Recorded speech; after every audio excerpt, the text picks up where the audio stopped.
우리 삶을 움직이는 뉴스, 중심 잡힌 시선으로 전하겠습니다. 황보선의 출발 새아침.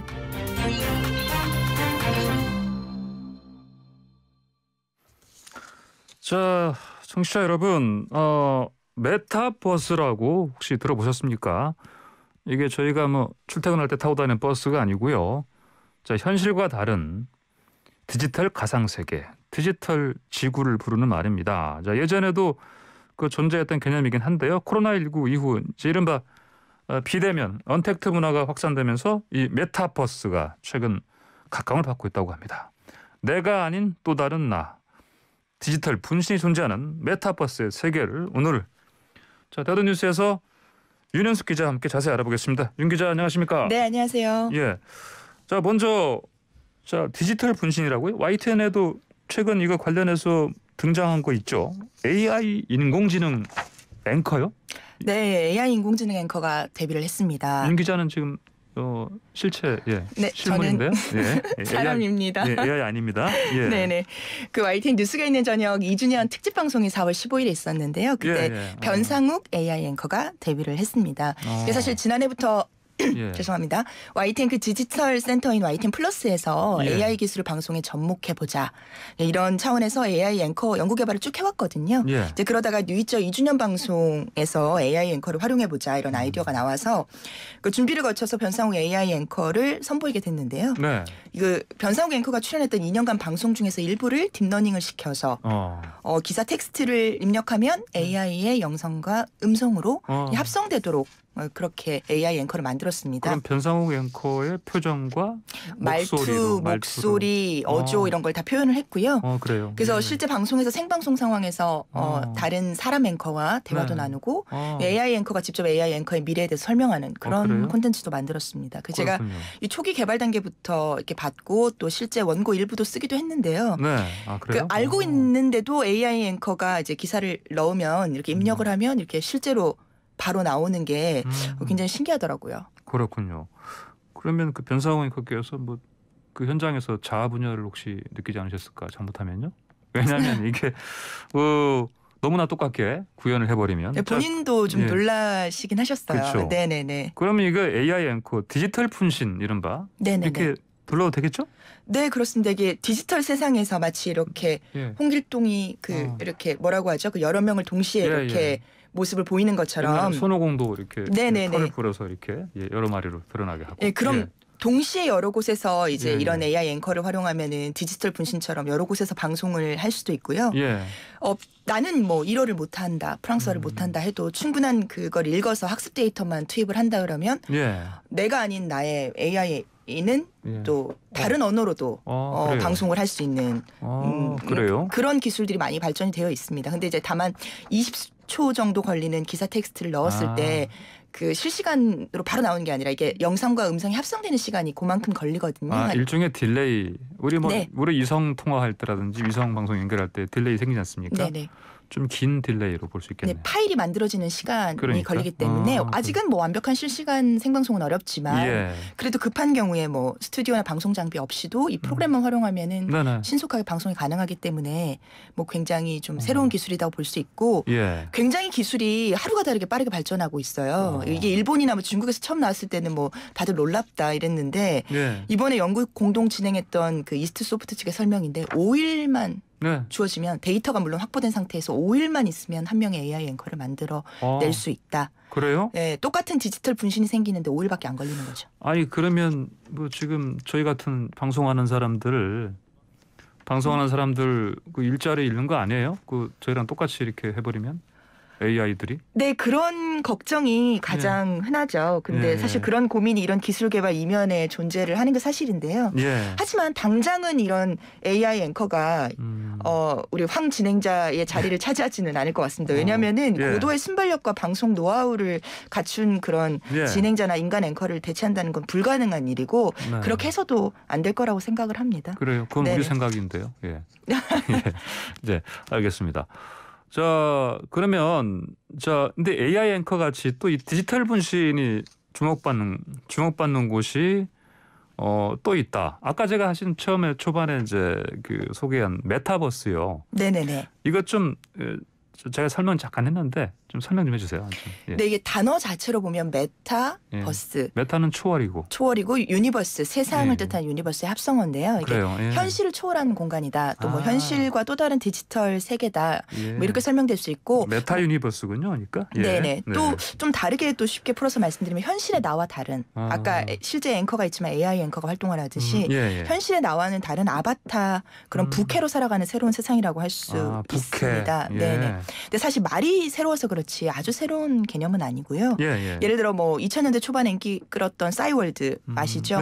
뭐 그 싸이월드에서도 아바타로 이렇게 집을 짓고 이렇게 뭐 꾸미기도 했었는데요. 뭐 그런 것도 메타버스 일종이라 볼 수 있고 뭐 내 게임 캐릭터로 뭐 동료들과 함께 즐기는 온라인 게임 속 세상도 메타버스로 볼 수 있습니다. 그리고 그 많이들 하시는 페이스북, 뭐 틱톡, 인스타그램 같이 자기 일상을 디지털 세계로 옮기는 것도 메타버스의 하나입니다. 근데 이게 최근에 뭐 5G라던가 아니면 대용량 그래픽 처리 기술이 굉장히 빠르게 발전하면서 이런 것들을 지원하는 것도 진화가 빠르게 되고 있고요. 또 무엇보다도 코로나19가 굉장히 그 발전 속도를 앞당기고 있습니다. 그렇군요.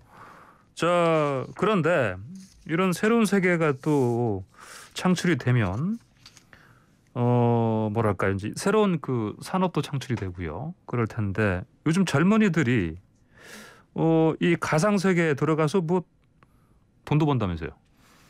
네, 그렇습니다. 여기 대표적인 곳이 뭐 조금 생소하실 수도 있는데 조금 설명을 드릴게요.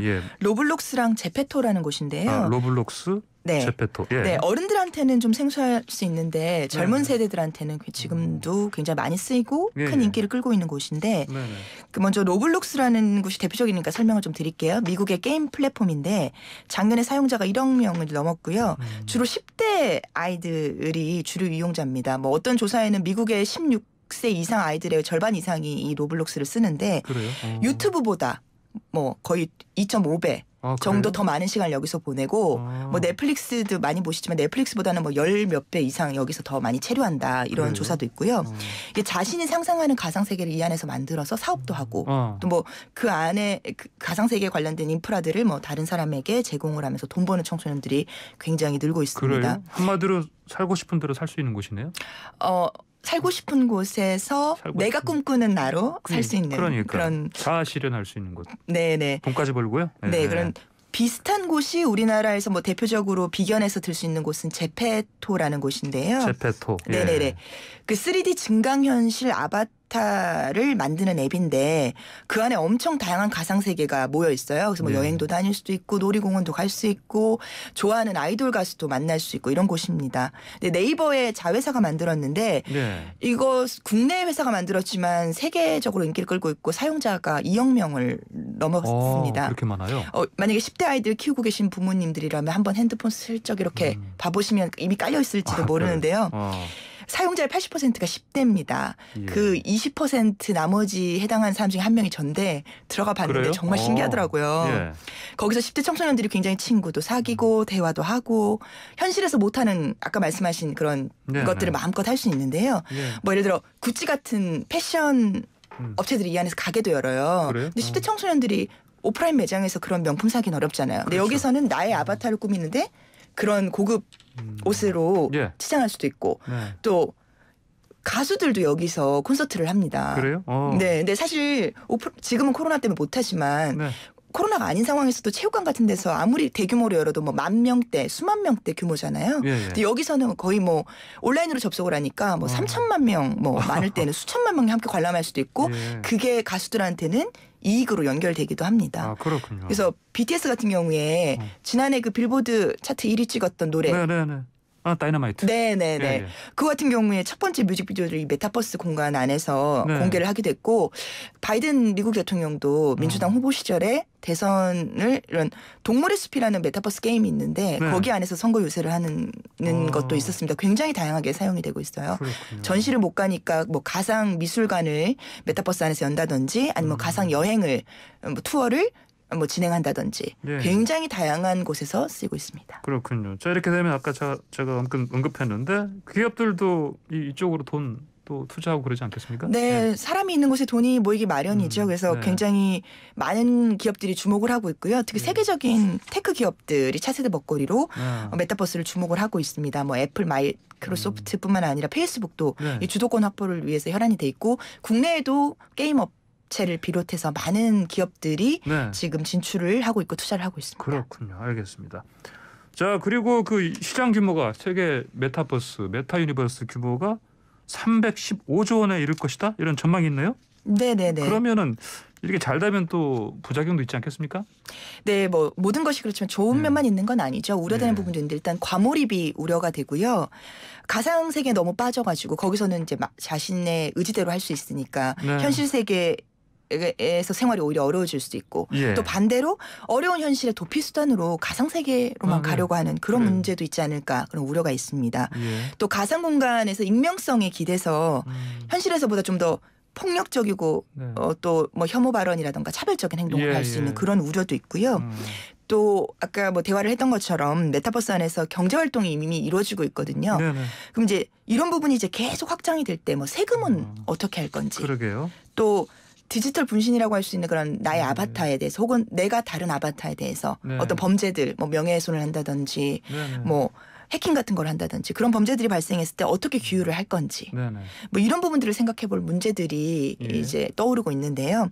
그리고 이제 글로벌 플랫폼 기업들이 운영을 하기 때문에 메타버스가 이게 굉장히 확대가 됐을 때 이 관리 주체가 정부가 돼야 되는 건지 아니면 기업이 돼야 되는 건지 이게 메타버스라는 새로운 세상은 코로나 때문에 성큼 앞으로 다가왔는데 이 가상 세계 안에서 일어나는 다양한 일들에 대해서 어떻게 대처해 나갈 건지는 지금부터 고민이 필요해 보입니다. 빨리 봐야 되겠네요. 예, 어디 몇 번 버스 아니니까 기다리지 마시고요. 알겠습니다. 유머까지. 예, 알겠습니다. 자, 근데 윤 기자. 오늘이 마지막 시간이죠? 네, 아쉽게도 마지막 시간입니다. 많이 아쉽습니다. 저도 지금 그동안 정말 더 알고 싶은 내용, 그런 것들 재미난 내용 더 깊이 있게 더 이렇게 알려주셨는데 알찬 뉴스 많았었는데 수고 참 많으셨습니다. 감사합니다. 네, 감사합니다. 네, 다음 기회에 또 찾아뵙겠습니다. 그러니까요. 다음 기회에 언젠가 다시 또 뵙죠. 네, 감사합니다. 네, 감사합니다. 네, 지금까지 더더 뉴스 YTN의 윤현숙 기자였습니다.